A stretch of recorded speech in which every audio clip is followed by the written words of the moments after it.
You are listening to the Curiosity Never Retires podcast, presented by the Osher Lifelong Learning Institute at the University of the Pacific. Welcome to the Curiosity Never Retires podcast. My name is Jennifer Juanitas. I'm the program director for OLLI, and today our guest will be Jay Fehan. He's the district sales manager in Northern California, Northern Nevada, and Montana for Collette Travel. So welcome, Jay. Thank you, Jennifer. Good to be here. Thanks for coming. We always love talking with Jay. He's a lot of fun. Thank you. So first I wanted to just kind of have the audience get to know you a little bit better. So why don't you tell us kind of where you're from and how you got into the travel business? Yeah, it's very odd, actually, the story, because I know it's very hard to become a tour director these days. They get thousands of applications, but I was lucky. It was the late 80s, and at my college campus in New England, I was a tour guide that would take students and parents at around the school. Yeah, around the campus, yeah. And so out of the blue, I saw that Collette was hiring tour guides, and I thought, wow, that's what I do on campus. I'll send them a resume. And so not realizing I'd be jetting off to places around the world, but it was a good fit. Oh. And so that was 1989. Got off to a bit of a rocky start. You know, they asked, where do you want to be a tour guide ideally? And I've always loved California, so that was my first choice. So I got trained to be a guide here in California, and then the Loma Prieta quake hit in October. And I thought, oh boy, I should get out of this crazy business, you know? But I stuck with it, and here I am 30 years later. Wow, okay. Yeah, That's so awesome. I stayed a tour director 11 years until the year 2000, and then I took this current job thinking I'd be home more, but... Hasn't worked out that way. No, instead of living on the bus, I now live in my car. Oh, wow. Okay. But I still go out and guide every October. We get really busy with the Northeast and fall colors and all, so I just got home on Sunday from a couple of trips back there. Okay. Yeah, So you it's did like a Northern New York. Yeah, States, it's actually a trip I Canada. customized myself. It's Erie Canal and Niagara Falls and all that. And then we head over to the Finger Lakes and then Cooperstown, and then we visit West Point and in New York City. Awesome. So I just did 2 of those. Very cool. Very cool. So since our topic here at Curiosity Never Retires, we talk about, we try to overcome myths and misconceptions. Let me say that again. Myths and misconceptions of aging. Let's talk a little bit about that when it comes to travel. So the senior travelers, our seasoned travelers that, maybe aren't too familiar with touring as a way to travel, in groups and stuff. Can you talk a little bit more about that? Well, they sure should be. Let's change that, yeah, because it's just such a great way to travel.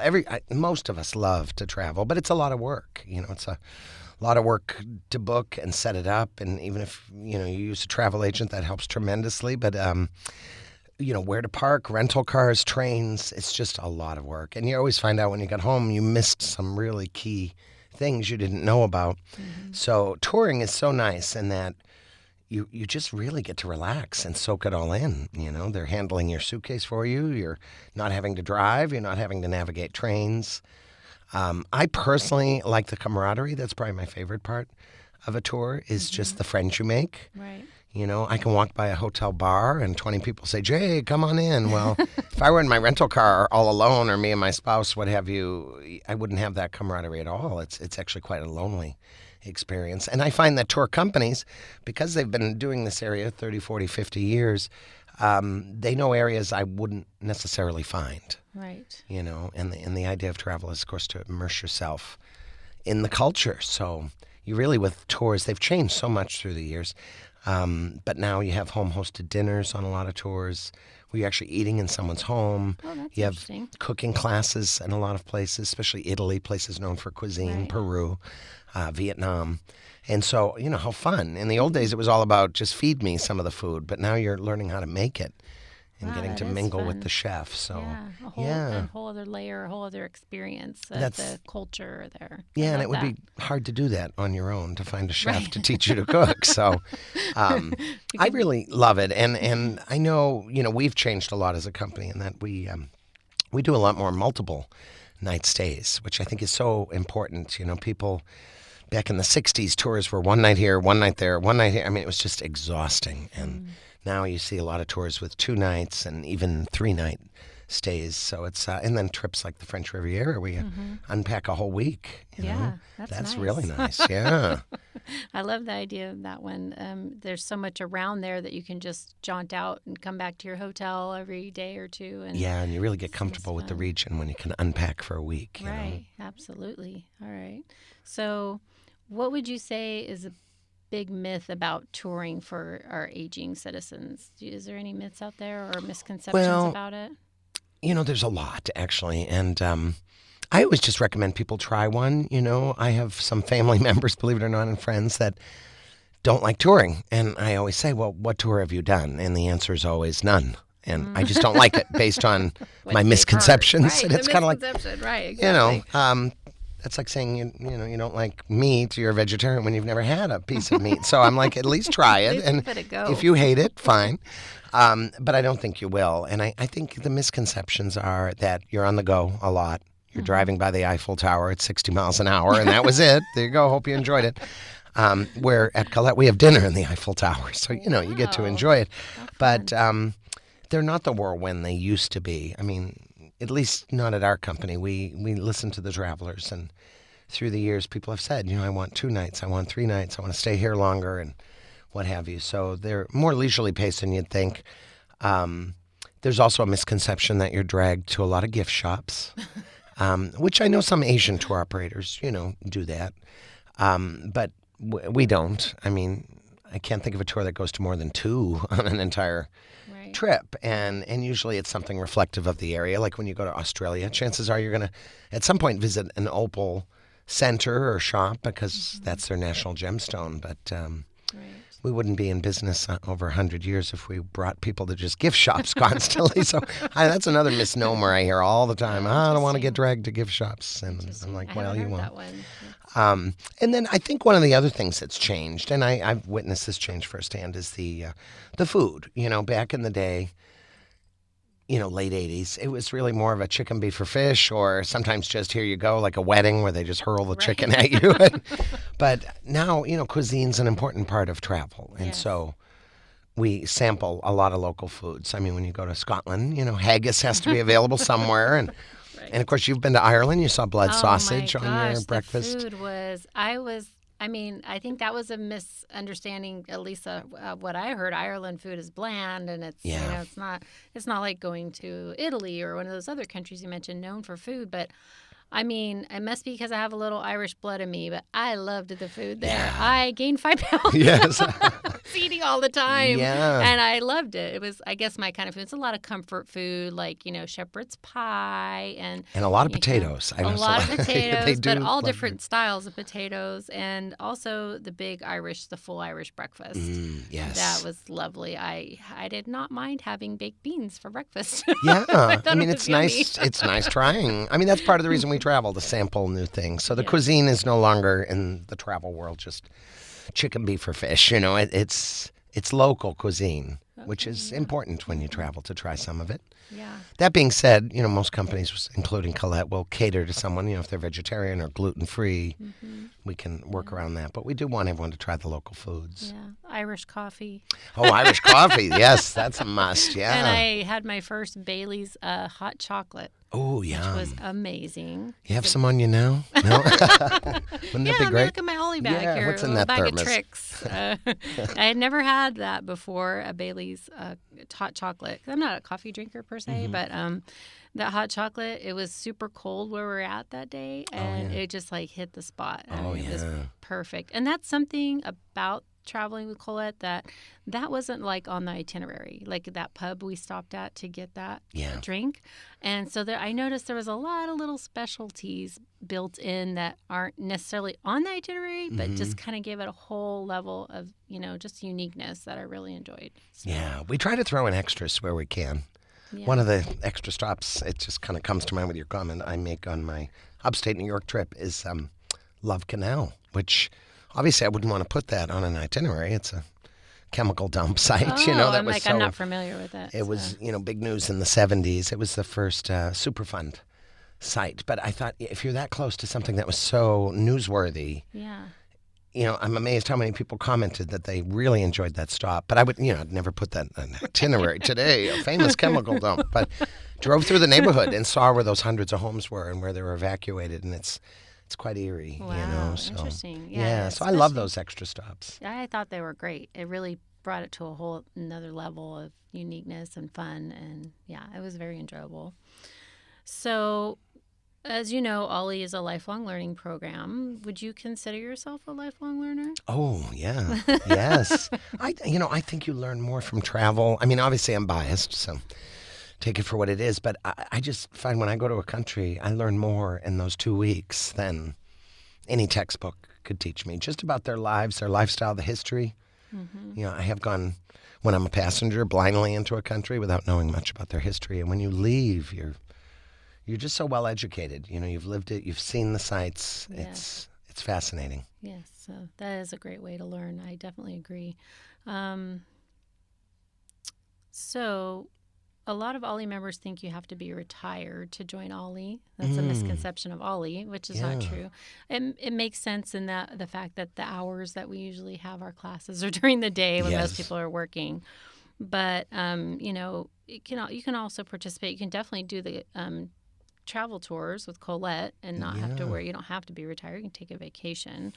But with that being said, do you plan on retiring? And what do you see? I mean, you've traveled so many places already. Yes. Like a lot of people are like, when I retire, I'm going to go here and there and travel all these like bucket list items. But I imagine you've been to all these places already. So when you retire, do you plan on staying home? I'm a bit of a travel addict. So no, I will keep going. And it's funny because every place I take off my bucket list, I tend to add 3 more, just through talking to the people on the tours. You go on a tour, someone's been to Greenland, they start telling you about the glaciers and how beautiful the towns are. And I mean, that's like a place that was never on my bucket list, but now it is. Okay. And so I'm always adding to that list. So of all the places you've traveled, I mean, you've been doing this a long time, 30 years? 30 years, yeah.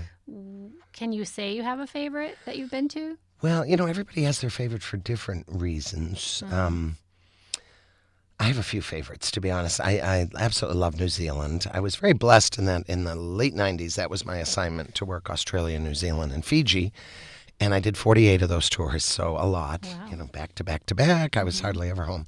But absolutely love New Zealand. I mean, the scenery, I just never got tired of. You'd think by trip 38 you'd be, a little bored. And in some places, yes, I tried to hide it, but some I was bored by.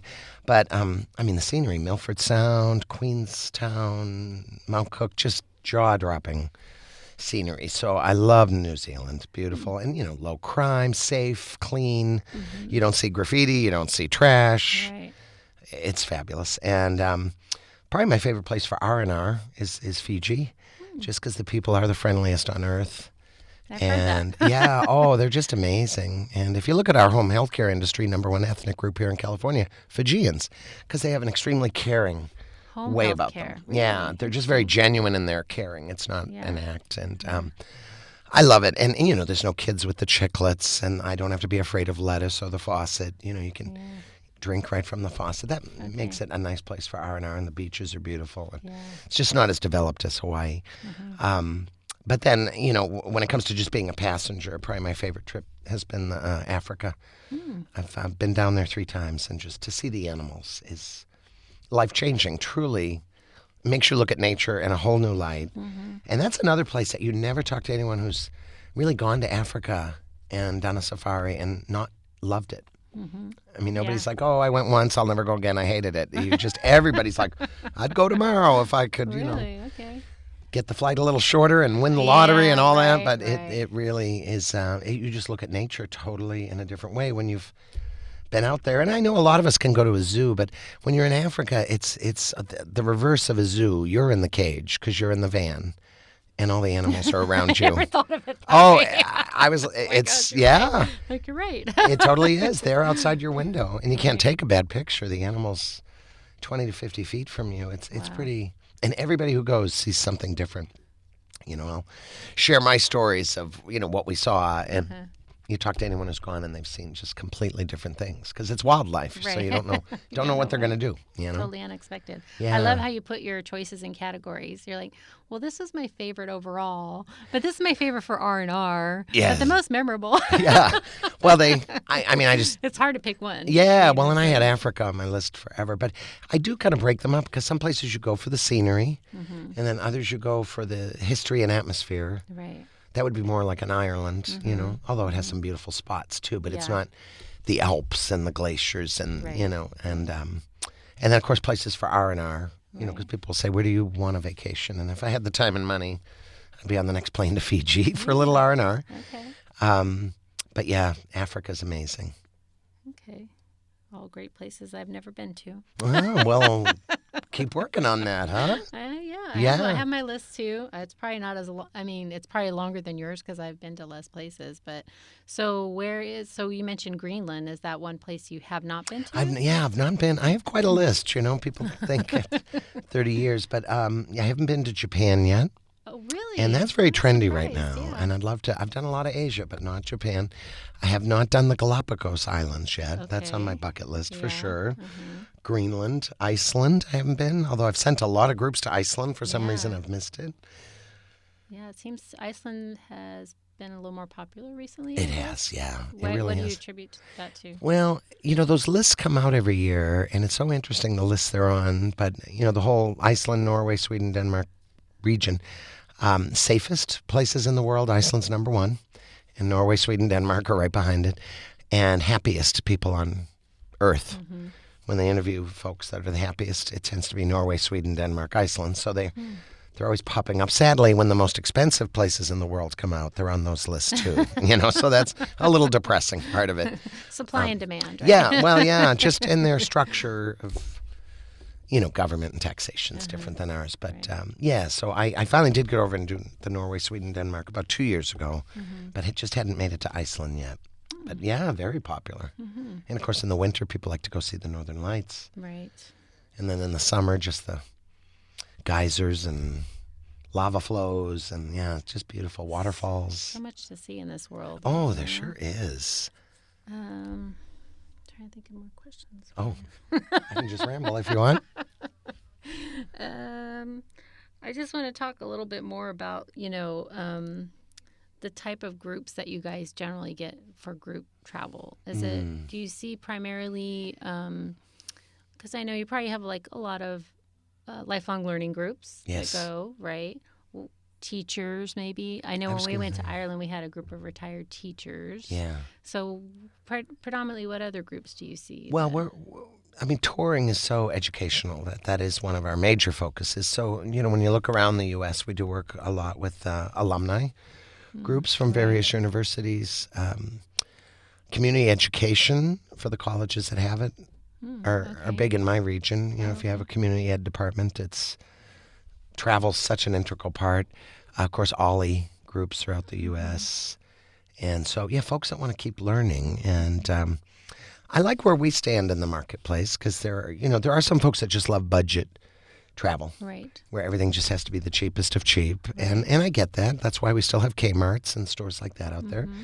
And then we have some really wealthy folks that really like Saks Fifth Avenue, and there's tour companies for them, right? That come to mind. But I find we're a 4-star, so you're at good hotels. It's not a Ritz-Carlton, but it's still a great hotel, like a Hyatt or a Sheraton kind of quality. So I like that. I think we're just in a really good market. People that want a lot of value, but they want a lot included too. They've done the cruises where nothing's included but your food and your bed, and you're having to buy all the sightseeing at $120 shore excursion every day, and they get annoyed by that, And what's nice when you take a tour with us, you kind of pay up front and you know what you're getting, and you have sights virtually every day. Mm-hmm. So you don't come home with a lot of extras, unless you went shopping, of course. Right. Yeah, some of us do that. Yeah. Right.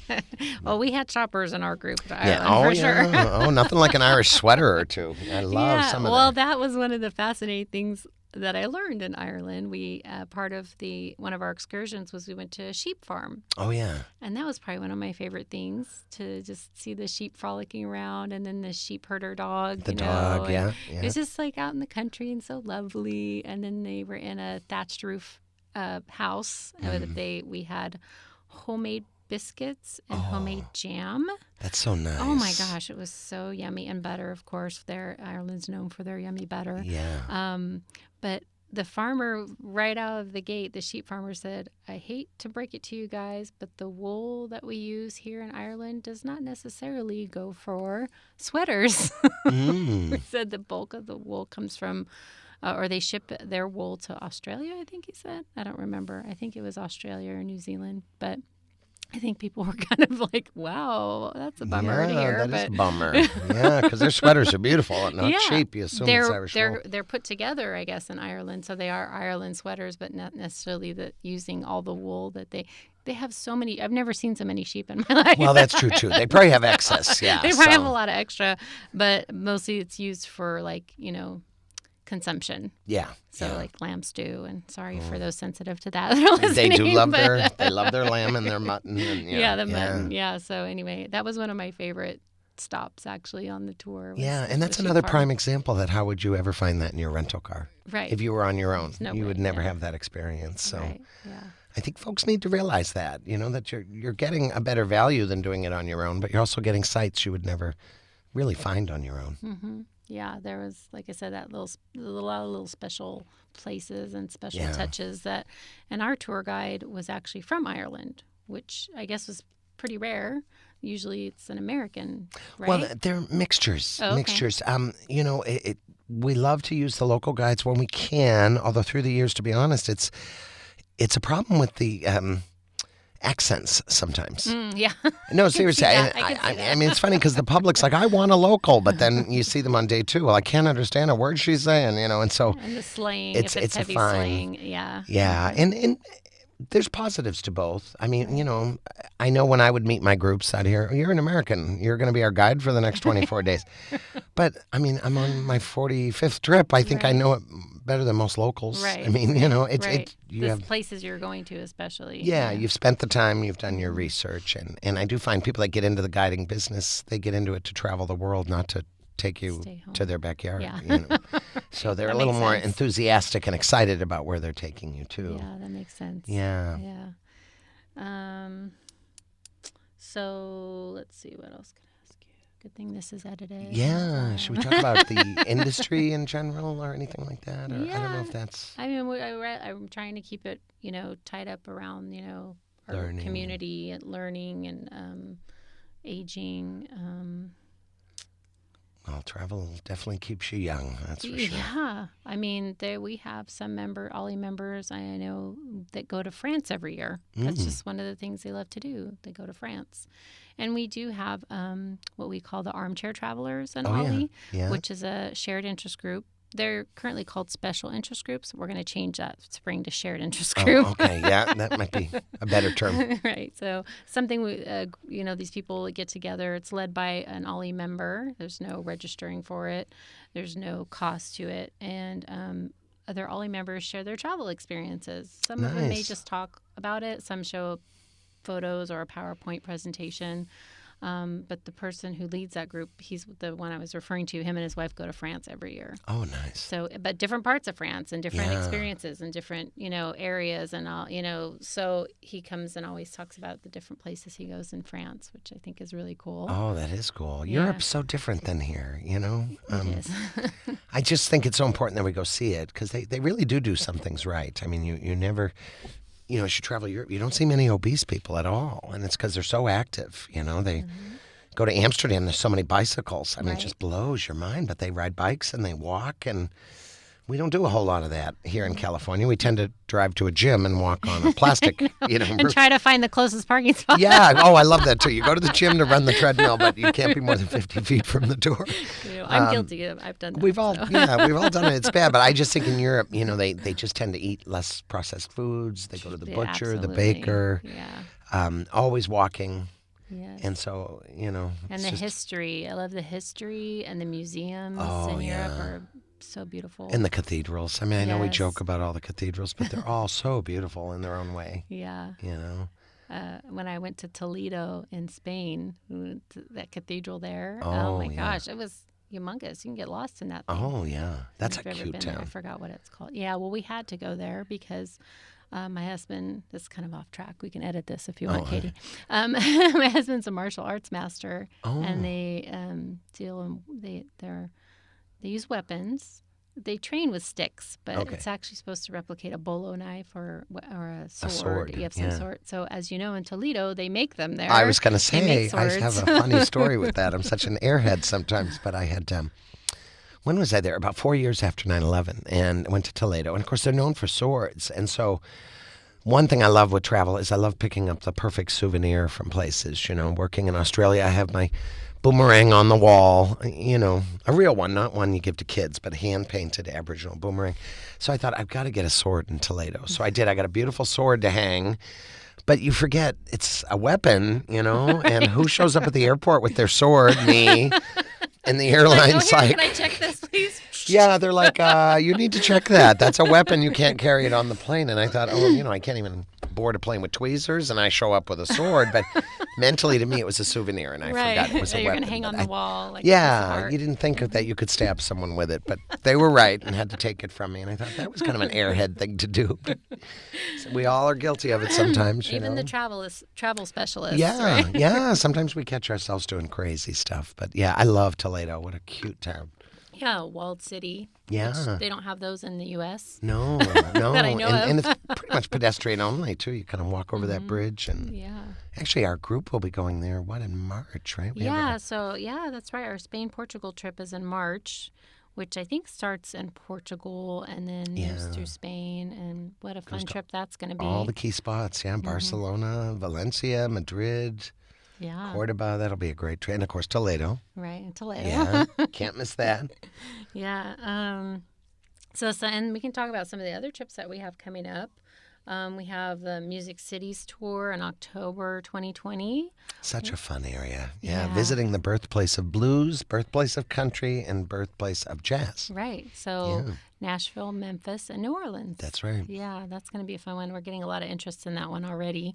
I don't have the exact dates on me, but if you're interested in looking up any dates that we're going to talk about of the tours coming up, you can go to our website, olli.pacific.edu. So that's olli.pacific.edu. It'll also be on the podcast page. If you're listening to us on the podcast, it'll be in the information box there as well. We'll make sure and post that. So Music Cities tour in October is 9 days, I think. 8. 8 days? I believe it's 8, yeah. Okay. And then we decided when we started with Collette Travel, we thought, well, we'll just give it a go and see how things go. And I wasn't sure what our OLLI members, how they would take to it. So we were kind of blown away with our first trip to Ireland. Yeah. And we had 24 people that actually went on that trip. And it was an amazing trip. We had a great time. I actually got to go on that trip.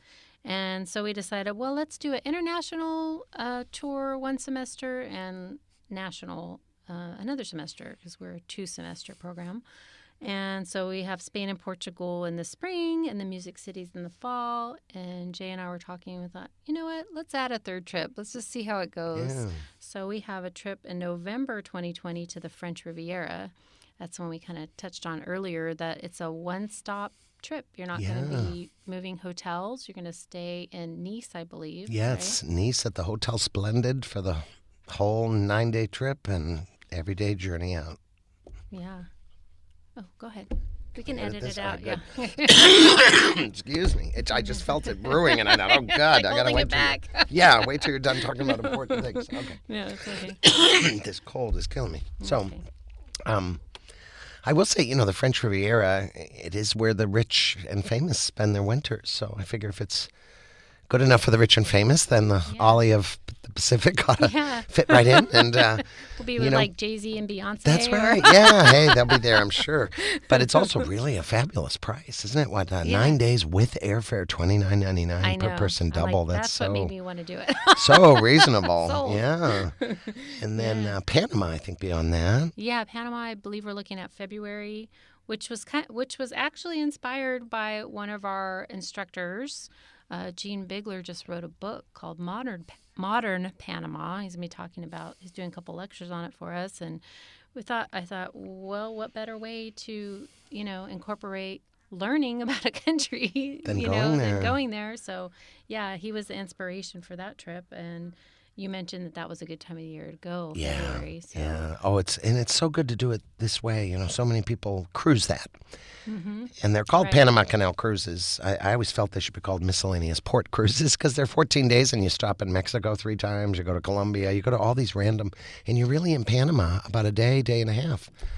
That's it, on a 2-week cruise. And so a lot of folks come home and say, that country looked interesting. I'd like to actually go see it. Right. And that's why I'm really glad that we have a land tour, because now you're really seeing the country. You're seeing the canal from different angles. We'll cruise through some of the locks and all, but we'll also see the land side, learn about the building of it, and learn about their government. And I was surprised they use the U.S. currency down there, That's why I learned that this year, too. I didn't know that as well. That's so really fascinating. We have such a good, strong partnership and relationship there. It's nice to go check it out. Definitely. Yeah.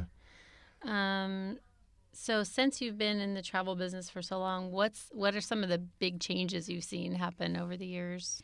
I mean, 9/11 was probably a catalyst and a lot of change. Yeah. Well, I've seen changes, but I've seen some things stay the same, and so it's disturbing to me because one of the things that I witnessed, and I always feel like I probably shouldn't talk about it so much, but it just happened again. So I think when 9/11 hit, you really found out who was solid and who was not. And, within a few weeks, Renaissance Cruises, who had 12 mega ships, just pulled over and dumped people in the islands. We're out of business. And it was such a devastating time, and no one's going to help you because all the workers are now unemployed. So even the captain just waves, have a nice life. He's unemployed. Everyone. So it was, a horrible time because hundreds of companies just folded and left people either stuck or took their money, what have you. And so, I always read, use a credit card because they will step in and rescue you financially. Right. And then when Katrina hit a few years later, Hurricane Katrina knocked out all the paddle wheelers going up the Mississippi. And once again, I read, don't pay by check, pay by credit card, it protects you. And I thought, well, surely people know that by now. And then, of course, we had a recession 10 years ago in 2008. And sure enough, the American Orient Express train lines, a lot of famous companies went under. And once again, check writers lost all their money. And I thought, well, surely nobody's still writing checks for $4,000 to big travel companies. But I get mail at my house from these well-known river cruise companies and tour companies saying, we'll give you a discount. Please write us a check. And I think, don't fall for that, people. That's probably my big pet peeve is it's not 1982. Nobody wants your check. Safeway, the dry cleaner, no one wants your check. Why do they? And you find out later they have too much debt. They're building 12 new riverboats, $1 billion in debt. So they need the cash. And I just think ethical companies like Collette, we mention we'll take a check if you want, but we know educated travelers use credit cards. Okay. And that if anything were to happen to us, which it won't, by the way. We're debt-free, and our owner always harped on that, and I kind of thought, who cares? Well, now I care. Because Thomas Cook, here we are in strong economic times, and just, 3 weeks ago, Thomas Cook, oldest tour company in Britain, went out of business, stranding over 100,000 people. And sure enough, I thought, the credit cards will step in. The British government, in this case, stepped in to help folks. But to me, it's another wake-up call that you need to know who you're traveling with. What are their finances? Are they stable? Right. Are they ethical? If they're begging for checks, they're not very ethical. Right. So anyways, that's something I like to share, just so folks know if you're traveling with someone, use that card, especially if you don't know who they are. Yeah, so that's your public service announcement. That's right. That's my PSA Use for today. Your credit card Please, you get miles, you get points, and you know what? If they go under, you get protection. Okay, so that's one of the biggest changes you've seen. Yeah, so that's one of the biggest. I think the other is just awareness of travel insurance. Always good to take out travel insurance. I see it used on every trip. And I know some folks, I'm young, I'm healthy, I'm not gonna. And I get that. It with some companies is very expensive, of course, but it can be the youngest person on the trip that breaks a leg or twists an ankle, or quite often I saw it where it's people at home. I mean, I had a couple, we're on a 24-day Australia, and they're kid was in a serious car crash. And so they're not sick or anything, but they need to get out of there and get home. And it's just so nice when they have the insurance because we can get them on the next flight out. And they get reimbursed for everything they missed after they left. It's just, so that's another PSA. My turn now. Yes. Sorry. Yeah. No, and it's very reasonable. So, yeah, I would definitely recommend, Especially when using that. leaving the U.S. because Right. I think most of us know, but once you leave the U.S., your insurance for 99% of us is null and void. There's nothing, Yeah, People they don't have think Kaiser or Southern there's no Health. Medicare in Europe, So it's important, and it can get expensive in some countries if you're really injured or need to be flown home. Right. Or can't leave. Like Yeah. you might have an illness where you can't come home. They're making you stay there. Well, yeah, you for do have to recovery. wait for the doctor's clearance. We Right. run into that here and there where people want that next plane out, and it's the doctor saying you're not fit to fly. So Yeah. But I hear that when you do get sent home, depending on your condition, sometimes you get a nice flight home. yes, you do get put in business class when you're real sick. So that's one perk. Silver lining. Yeah, something to look forward to, anyways. Well, we hope no one ever gets sick or has an illness, but I mean, life happens, Yeah. These things are out of our control sometimes. You do have to expect the unexpected. That's right. That's right. So, is there anything else you would like to talk about or might want to close with? Well, I just encourage everybody to get out there, and we're all different with our priorities and our financial concerns and what have you. But I do think travel is one of the best things you can do for yourself and continuing to learn and for your mental health and fitness. I mean, there have been studies that it helps with depression and brain stimulation and what have you. So, I just think travel, I know some of us don't have the finances, but, if you do, consider it.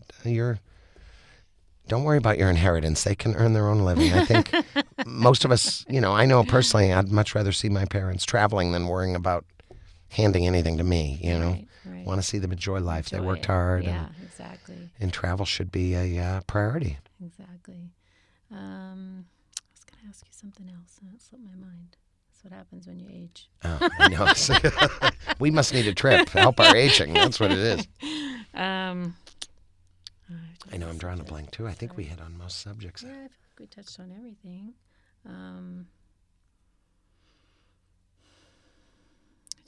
I hate when I get back to my office. I should ask that. Yeah. We should have talked about that. Let me ask you this, and just keep in mind things can be edited. So, I'm thinking for mobility issues, like if you have people that have some mobility issues getting around, a cane or a walker, is tour group traveling? Would you say that's something for them or no? That's a tough one. I definitely in the U.S. I mean, if you have a walker, cane, mobility concerns, U.S. is great. Same with Canada. They have really great ADA laws. Europe is tough. And especially certain parts of Europe. You probably noticed Ireland had a lot of ramps, a lot of elevators. But they're not going to put an elevator on a historic castle. And so, that's a problem. But cobblestones aren't a big drama in Ireland. So that's one of the more friendly countries to folks with disabilities. But I will say Greece, Italy, those are hard. They're so old and there's so many cobblestones. They're not going to put in ramps, very few elevators. In fact, on the Greek Isles to get to these towns, I mean, you just have to walk, and there's steps, and Lots of steps. we can't get a bus into those townships even. I mean, so that's the hard part. I encourage everyone to go as much as they can, but you Right. do get to a point where you have to start asking the folks that know, I'm limited, this is my issue. Right. There are some with the right attitude that say, hey, I'd rather go and see 60% of the trip than not go at all. And I think if you have that attitude, that can work well. Like go on a river cruise in Europe and just stay on the boat a little more than the rest of us. And at least you're traveling and seeing some great sights. Right. Cruising is a good alternative. It is. It's a great alternative. And once again, countries like Scotland, Ireland, even Britain, they're quite good. It's when you go to the real old places with a lot of ruins that you need to walk to see the sights, Right. But if you just want to get out and see more of, North America, right? Yeah. U.S. and Canada. Oh, you can get Go out anywhere and in do this it. country, yeah. And there's so much to see in our country. Yeah. There really is. And I hear that advice from people, and I never want to contradict them. But I guess my perfect slogan is, do the harder stuff while you can physically. Because I do meet, 50 and 60-year-olds that say, I want to see this country. There's a lot to see. And I agree with them. But this country is going to be easier on your hover-round and your canes and walkers. So do the Africas, do the Italys, do that while you can. And then when you're older, the U.S. is still there and it's still easy. But why do that first? Yeah, why do that when you have your health and what have you? So, or do a mixture of both, do Europe this year, U.S. next, what have you. Yeah, great. Well, I think we touched on all the topics that Yeah, we're going to try to get we to. did. Thank you. I always enjoy talking to you, Thank Jay. you, Jennifer. I'm Enjoyed so talking to you, glad. too. Thank you for inviting me. My pleasure. Thanks for driving down from Sacramento, right? Lincoln, California. Yeah. Lincoln, California. Very Way cool. up there. So join us again next week for the Curiosity Never Retires podcast, and we'll talk to you then. This podcast was brought to you by Pacific Tiger Broadcasting. Check us out on Instagram at PTB Live or on our website at PTB